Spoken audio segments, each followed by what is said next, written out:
ये कहानी है कालीधार जंगल की। एक ऐसा जंगल जहां भैरवनाथ नाम का कुख्यात ठग अपनी दो बेटियों चंपा और गुलाबो और बेटों के साथ रहता था। इस परिवार की एक ही रीति थी, मुसाफिरों को छल से घर बुलाना और फिर चालाकी से सारा धन हड़प कर उन्हें मौत के घाट उतार देना।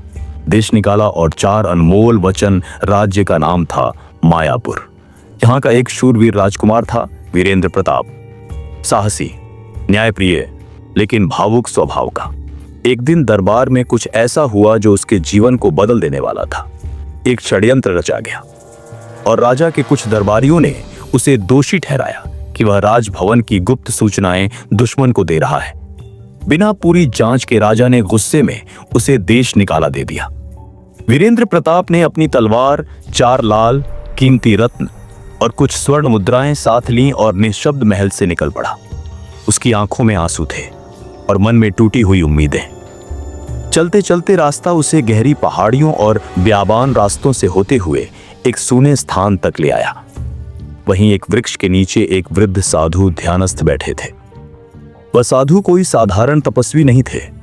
उनका नाम था देवराज बाबा, जिनके बारे में कहा जाता था कि वे जंगल के रक्षक हैं और जिन्हें कभी धोखा नहीं मिला। वीरेंद्र उनके पास गया और प्रणाम किया। बाबा ने आंखें खोली और मुस्कुराए। राजपुत्र, तुम्हारा मार्ग आसान नहीं है। 4 लाल की हिफाजत करना उससे कहीं कठिन है। अपने धैर्य, विवेक और विश्वास की रक्षा करना। वीरेंद्र ने पूछा, क्या आप मेरी सहायता करेंगे बाबा? बाबा बोले, सुनो, मैं तुम्हें दूंगा 4 जीवन सूत्र। यदि तुमने इन्हें याद रखा तो सबसे भयानक जंगल में भी जीवन बचा सकोगे। 1.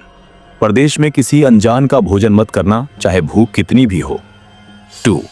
बिस्तर पर लेटने से पहले उसे जरूर जांच लेना। 3. यदि शत्रु सामने हो तो तलवार से पहले शब्दों से वार करना। 4. परिचय और विश्वास की असली परीक्षा संकट में होती है। वीरेंद्र ने ये चारों वचन हृदय में उतार लिए। बाबा ने आशीर्वाद दिया और कहा, जाओ वीरेंद्र, तुम्हारा मार्ग कठिन है, लेकिन यदि बुद्धि और प्रेम दोनों साथ हैं तो तुम जीवित ही नहीं, विजय भी लौटोगे। 2 दिन की कठिन यात्रा के बाद वीरेंद्र एक घने जंगल के मुहाने पर पहुंचा। यह जंगल कालीधार कहलाता था, एक ऐसा नाम जिससे व्यापारी, फकीर और राजा तक कांप जाते थे। सुबह का उजाला था, लेकिन जंगल की छाया इतनी घनी थी कि सूरज की किरण भी धरती तक नहीं पहुंच पा रही थी। वीरेंद्र ने कदम आगे बढ़ाए। उसकी तलवार अब कमर से कसकर बंधी थी और मन आशंकाओं से घिरा था। थोड़ी दूर चलते ही झाड़ियों में खड़खड़ाहट हुई। कुछ घोड़े सवारों ने रास्ता रोका। उनके चेहरे पर नकाब था, पर आंखों में वहशीपन।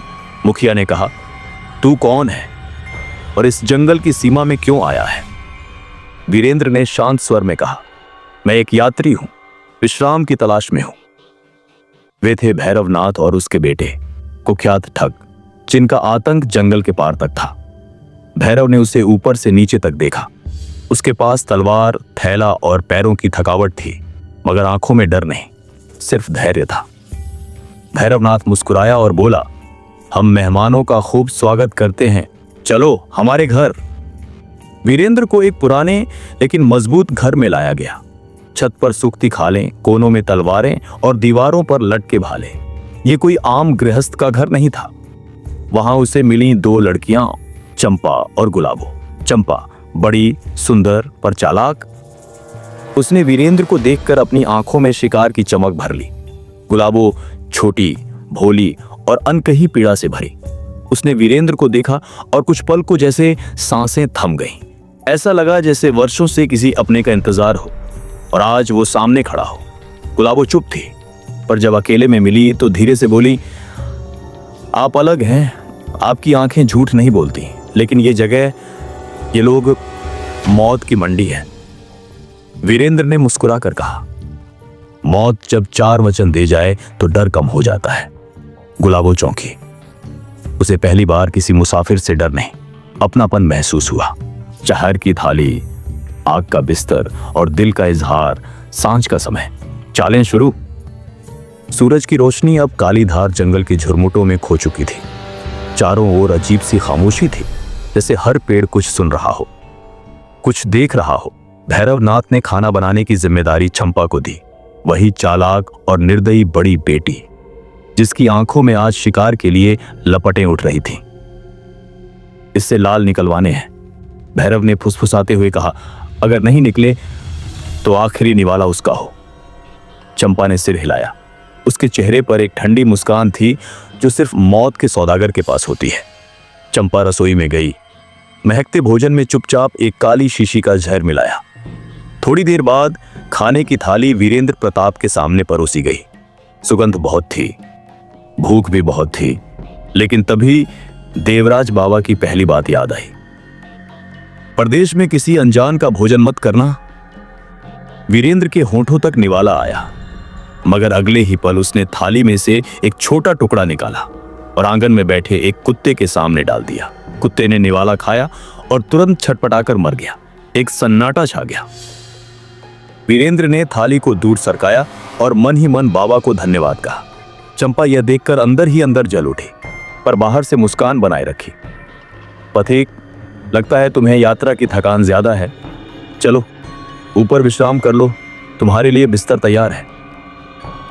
वीरेंद्र ऊपर के कमरे में गया। कमरा सजा हुआ था, साफ चादर, सुगंधित तकिए, बहुत आकर्षक। लेकिन फिर बाबा की दूसरी बात याद आई। बिस्तर पर लेटने से पहले उसे जरूर जांच लेना। वीरेंद्र ने पलंग को झाड़ा और उसके होश उड़ गए। बिस्तर बांस और सूत से बना था, जिसके नीचे खुला हुआ कुआं था और कुएं में धधकते अंगारों की आग जल रही थी। अगर वह बिस्तर पर बैठ जाता तो सूत की परत टूटती और वह सीधा जलती मौत में गिर जाता। पास पड़ी एक टूटी चारपाई पर लेटते हुए उसकी आंखों में अब नींद नहीं, केवल सावधानी थी। उसी रात चुपके से कोई कमरे में आया। ये गुलाबो थी, छोटी बेटी, जो वीरेंद्र को पहली नजर में चाह बैठी थी। वह धीरे से उसके पास बैठी और फुसफुसाई, आपने खुद को बचा लिया, पर आज की रात मेरी बहन की बारी थी, कल की रात मेरी है। वीरेंद्र ने उसकी आंखों में देखा। वो आंखें कुछ कह रही थीं जो लफ्ज बयान नहीं कर पा रहे थे। गुलाबो बोली, मैं आपको नुकसान नहीं पहुंचाऊंगी, बस एक रात और बच जाइए, फिर मैं आपकी हूं, आपकी मदद करूंगी। रात ढल चुकी थी। चंपा ऊपर आई। वह बहुत गुस्से में थी कि उसका जहर और बिस्तर दोनों बेकार हो गए। उसने तलवार नहीं कटार निकाली और बोली, अब बहुत हो गया पथिक, या तो चारों लाल दे दो या फिर जान से हाथ धो। वीरेंद्र ने बाबा की तीसरी सीख याद की। शत्रु से पहले तलवार नहीं, शब्दों से लड़ो। वह बोला, मेरे पास लाल नहीं है, लेकिन अगर तुमने मुझे मार डाला तो तुम भी पछताओगी, जैसे बंजारा अपने कुत्ते को मारकर पछताया था। चंपा चौंकी। कौन बंजारा, कौन कुत्ता? और फिर वीरेंद्र ने सुनाई कुत्ते और साहूकार की कहानी। एक बंजारा था जो अपने प्यारे कुत्ते को साहूकार के पास गिरवी छोड़ाता है।